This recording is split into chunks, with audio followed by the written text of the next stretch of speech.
I'm David Spickett. I'm from ARM, but I'm assigned to Linaro, where I work on the LVM debugger LDB. And one of the things I had to deal with was this new guarded control stack feature.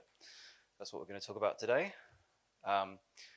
Disclaimer up front that this is a security extension, and just to say that any of the code that I show here is deliberately bad and made up, not new exploits or anything like that. It's just to demonstrate things. Also, that GCS it has its own trade-offs, just like any other security extension, and there are a bunch of other security extensions that you should take a look at if you're interested in GCS as well. And there are more levels to complexity of GCS than what I'm going to present. Today's introduction is what you'd see from the user space if you're using Linux kernel. There's more stuff in the architecture manual. So the two things you will probably remember from this talk is that the guarded control stack protects return address integrity. That's the first pillar. And the second one is it provides you a quick way to backtrace through those return addresses. And I'm going to come back around to this through a demo. So we have a hypothetical game. It's going to write out save files to disk, which are just a raw C structure out to the disk.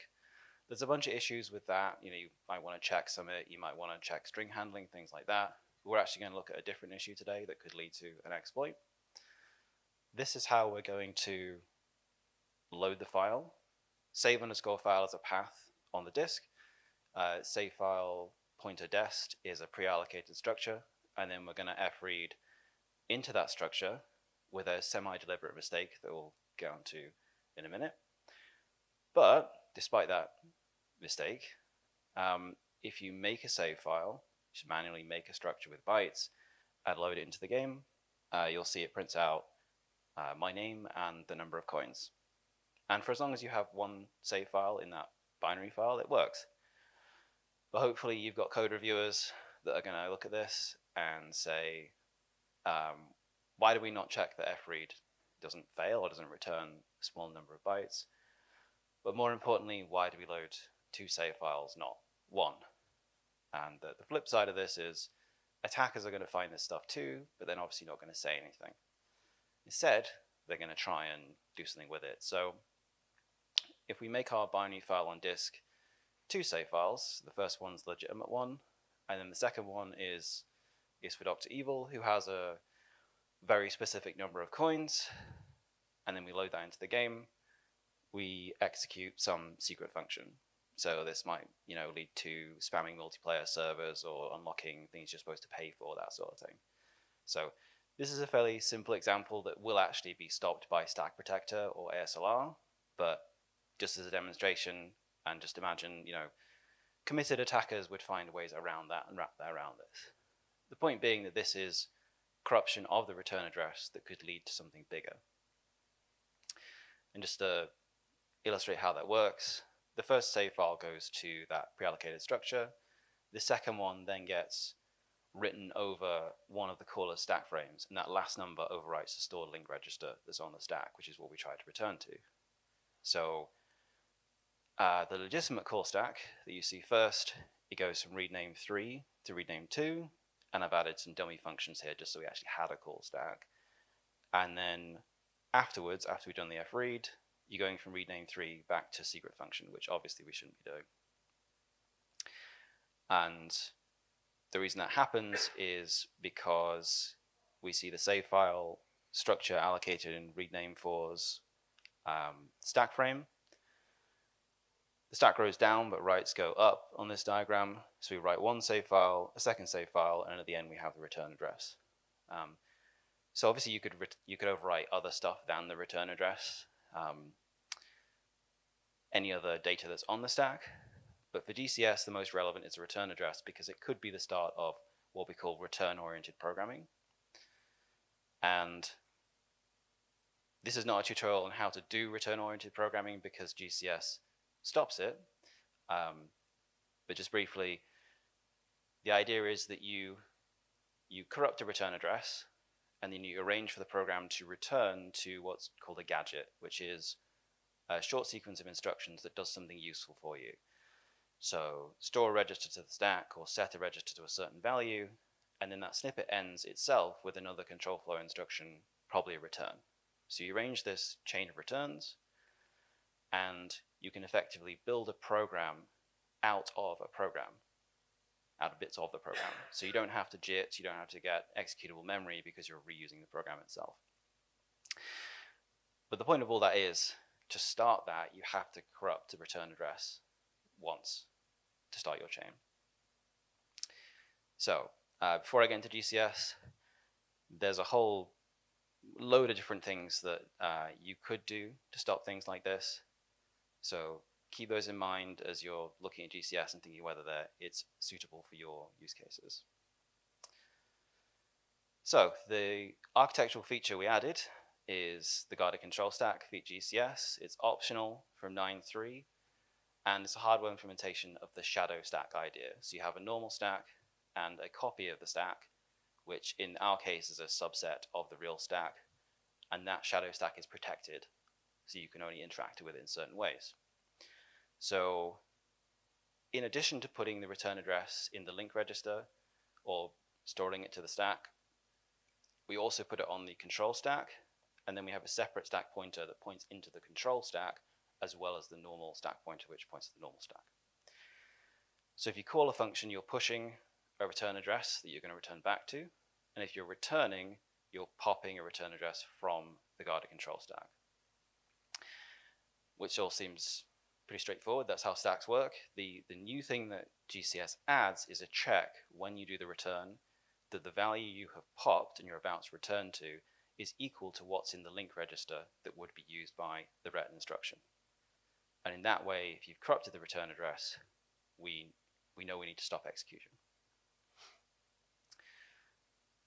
So I'll show a quick example of how this works with this very simple control flow. So function A calls function B, and then function B returns to function A, and that returns to its caller. So this is our starting state. We're on line 4, and on the right you see a diagram of the guarded control stack, and GCSPR stands for the guarded control stack pointer register. So it's saying currently that we're pointing to a value of X, and our link register is X because X is the address where function A was called from. So we're about to BL to function B, which would be a call, so we're going to push a value to the GCS. So we can see now that the GCSPR got decremented because the stack grows down, and it now points to a value of 5, which is where we would return to, and we're now in function B. So we're going to execute the NOP and the ret on line 11 and 12, and then when we do the ret, that's going to be a pop, and that's where one of these checks is going to happen. So our link register is currently 5, our GCSPR points to 5, so we are allowed to do the return. So now we've just returned from function B, but the thing to note here is that the link register is still set to the value that it was in function B because we haven't reloaded it from the stack. You can see on line 2, we did a store, we call function B, and then we're going to reload it just after this. So now we're back into a consistent state. Link register is X, we're pointing to X on the guarded control stack, so we can return. But the key point to notice here is you have this store pair, load pair, and between you storing it and you loading it, someone could have corrupted it like we saw in the example.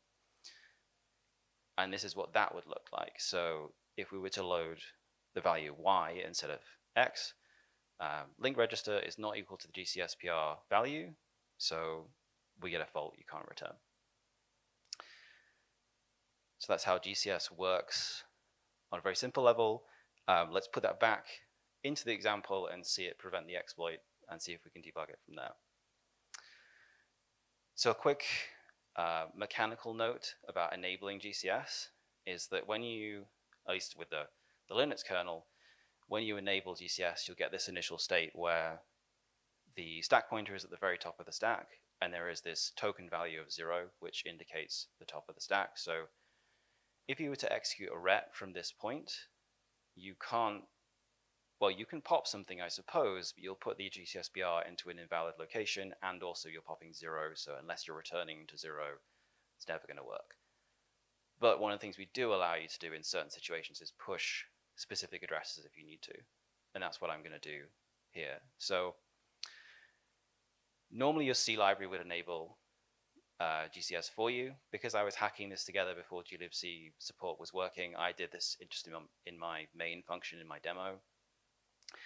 Because I can't return, I can't use the C library syscall function. So this my prctl is actually a macro that does the syscall. And then the asm volatile line below that is the generic encoding of this new GCS push instruction. So what I've done is I've pushed the link register of enable GCS as if I branch to enable GCS with the control stack enabled, and that lets me return to main. So just to emphasize again that your application doesn't have to allocate the memory that's used for the control stack. The kernel will do that for you, and then it'll set up the new stack pointer register as well. So we use the evil save file again, and now yes, you get a segfault, which is still not great, but it's better than starting some exploit chain. But we don't know really what happened or what was supposed to happen. So this is where I'll introduce the second pillar of GCS, which is using it for backtracing. So normally when you're doing profiling or debugging, you want to work out from where you are, where were you called from. You have to do this very expensive unwinding process. You have to understand the stack frames. But if you just want return addresses, the GCS is effectively just an array of return addresses and a pointer, and we just have to walk that. So you can very quickly get a backtrace. So let's do that and see what we were supposed to do versus what actually happened. So normally this will be integrated into a debugger or into perf, something like that, but just for demo purposes, we can just attach to the segfault handler. Specifically, we get a control protection error. In my demo, I just assume any segfault is a GCS problem.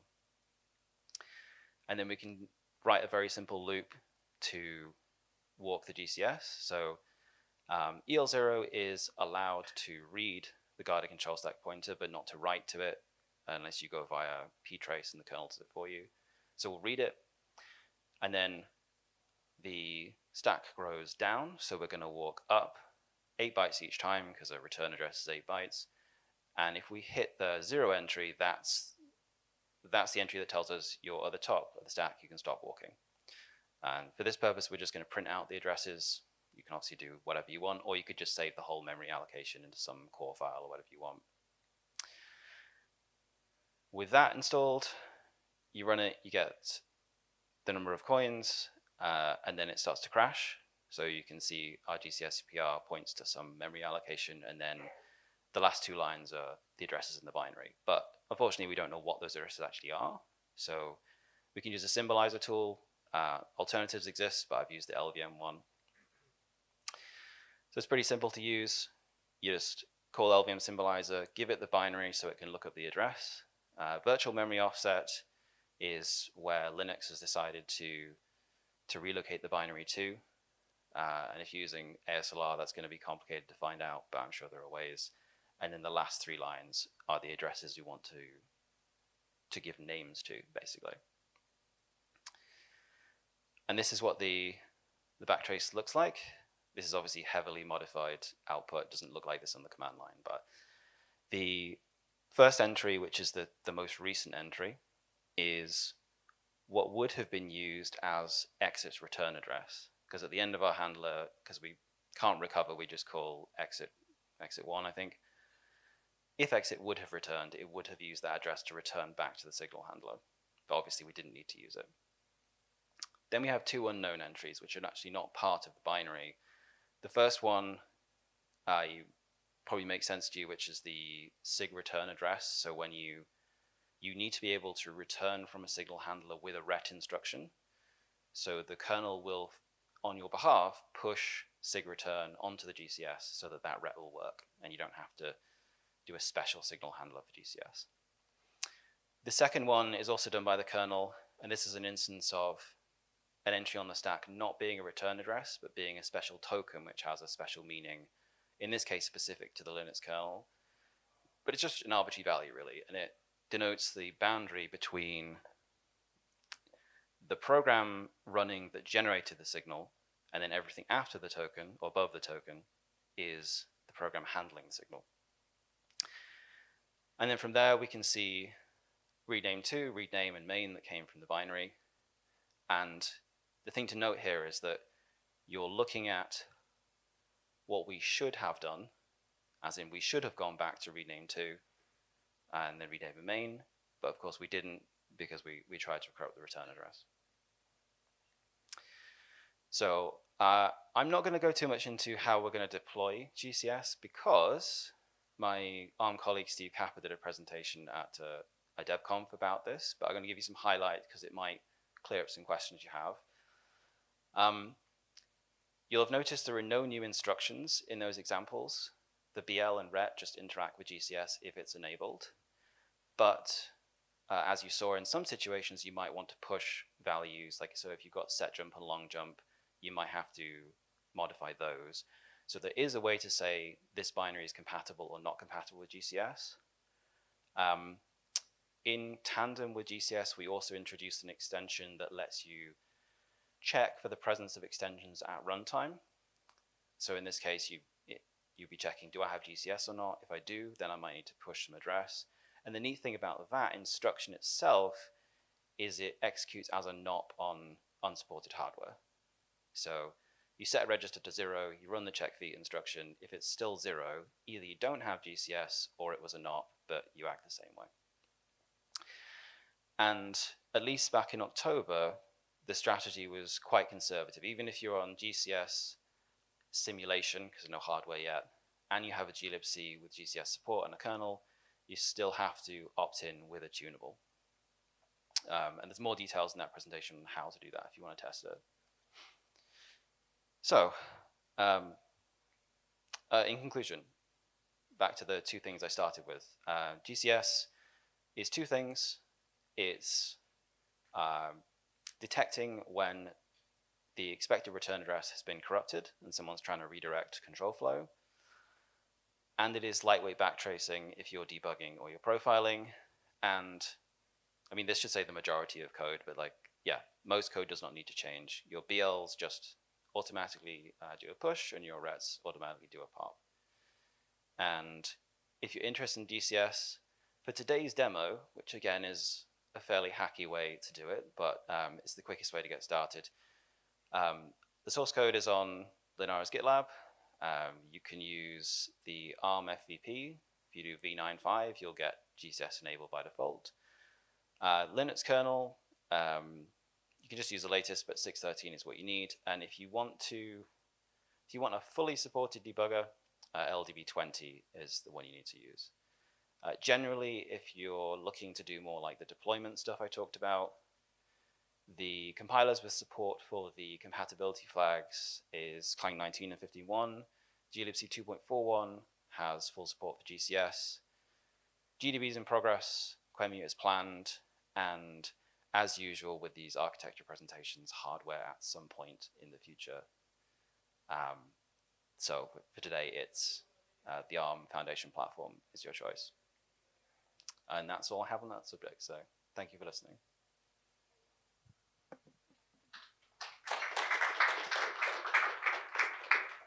You want to distribute? Thank you.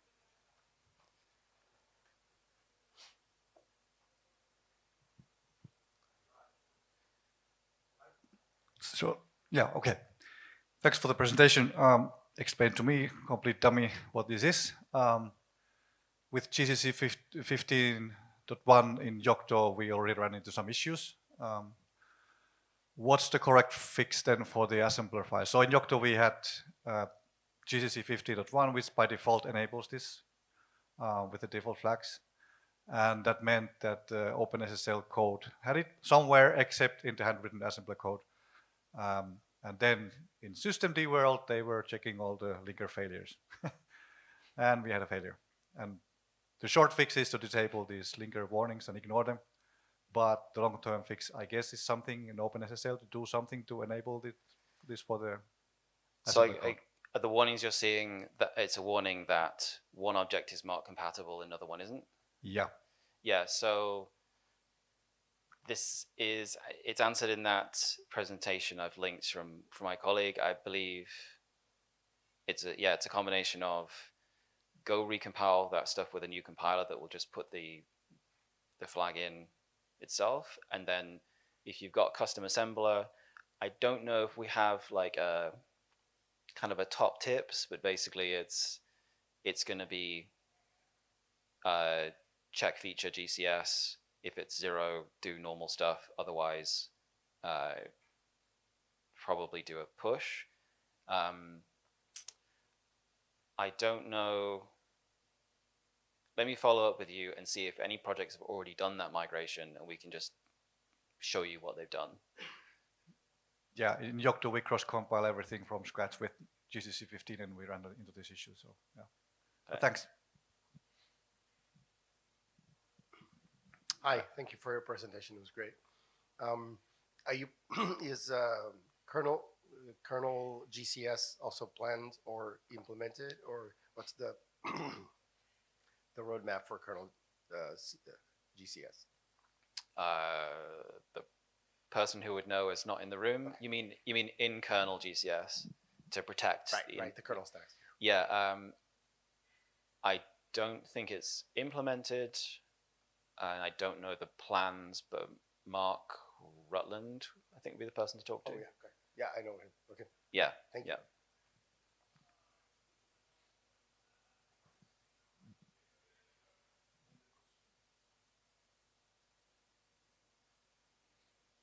No? Okay. Thank you all for listening and coming to this last session.